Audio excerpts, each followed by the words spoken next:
Hello, this is my second stop on the warm sunny day of Monday 9th of October. And I went to John Cronogue, his wonderful farm at Dristernan.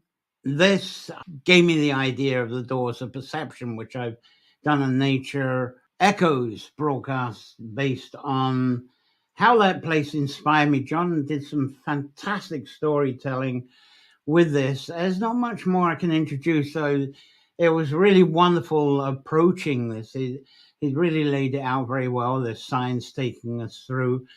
John has said, "Bring your wellies," but he provided this lovely bridge across the mud. He even had a carpet on it.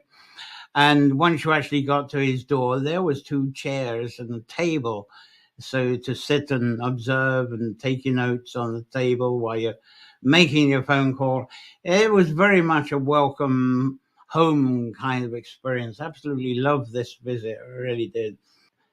There's not really any more I can say other than watch the video. Here's the video. I enjoy the wonderful storytelling of John Cronogue at Dristernan. John Cronogue's townland of Dristernan, and as you can see from the top of the sign, we're going in the right direction. You can park a couple of cars off of the road here through this gate. The left part's actually open, you just have to push it a bit. And John's kept this well signposted as well, so we get to the right place. And past the barn I can see the next sign. The next sign is by this cottage here. And that's the next sign, and now it gets muddy from here. I trust my trusty stick will let me get through. I didn't see this when I came in. John's actually provided a bridge for people not to get muddy, so I walked around the edge. There. Didn't see this bridge, so that's very handy for getting over the mud. Thank you again, John. Even has a magic carpet on it. And a wise notice left for us. And here is the official sign, so we are very close. And very wise John has left seats, a table and the door. I appreciate this, John. Thank you very much. Very wise thinking. Look through the door just below the phone number, which I won't reveal, so that encourages you to come out here in the relaxation of sitting in one of these chairs and even a table to take notes. I'm actually sitting in a chair that's sinking in the bog, so I think I'll go to the other chair. That's better. Now I'm going to dial up the number and see what the story is, and then give you a run through of the story from John and his land. It's very pretty here. There's a lot going on, so I imagine John is going to have a lot to say. So let's see what he does say. Absolutely wonderful. John Cronogue, someone else I could listen to for hours. I think it was he's left a very interesting presentation. First thing he see how much I remember again.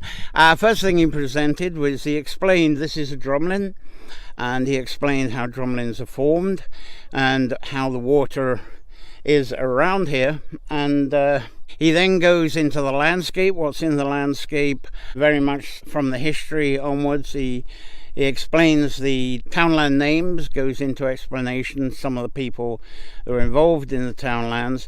And then the idea of the door, you see, it's got a hole, that's done on purpose. And so the reason for that is so you can look through to look at some various things. So I'm going to go and look through that door and look at some of the things he talked about in his talk. He was talking about how this door is situated on what was a very old road. You might be able to see the gaps. He gives a history of the road. Zoom this anymore, but if you can see in the distance, there's trees that form a kind of gap. Can you see that sort of bluey landscape? That is Sheemore. That's the Fairy Hill. I've brought that up on another door that I visited, Efrina. I talked about it there. If we go to the right, well, we've still got some visibility. That's a Sleeve Erin there.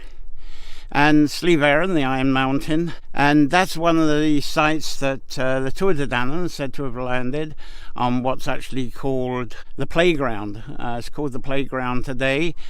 Bilberry Sunday is still a meeting place up there at the playground. So John actually goes into telling you some good basics about the Dristernan and their influence on the area, so that's fascinating.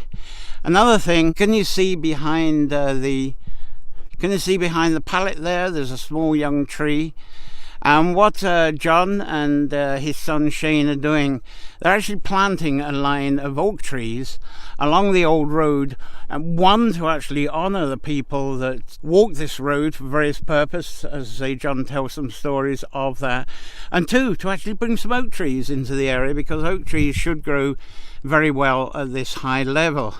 John's very much into the biodiversity and keeping as much wild as he can, so that's why looking around you do see native hedges. The hedges are allowed to grow high.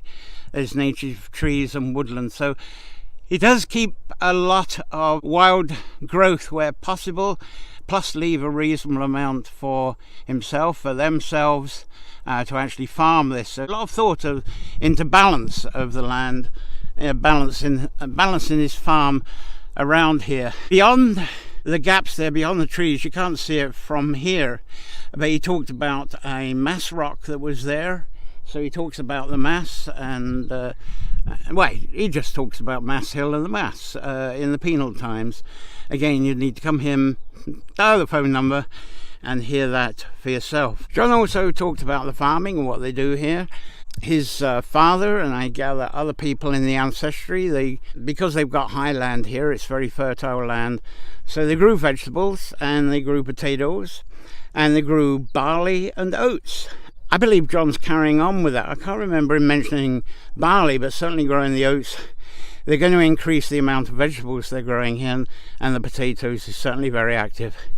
Another thing that was lovely is that they breed. I haven't seen them in the fields. I'm going to look around.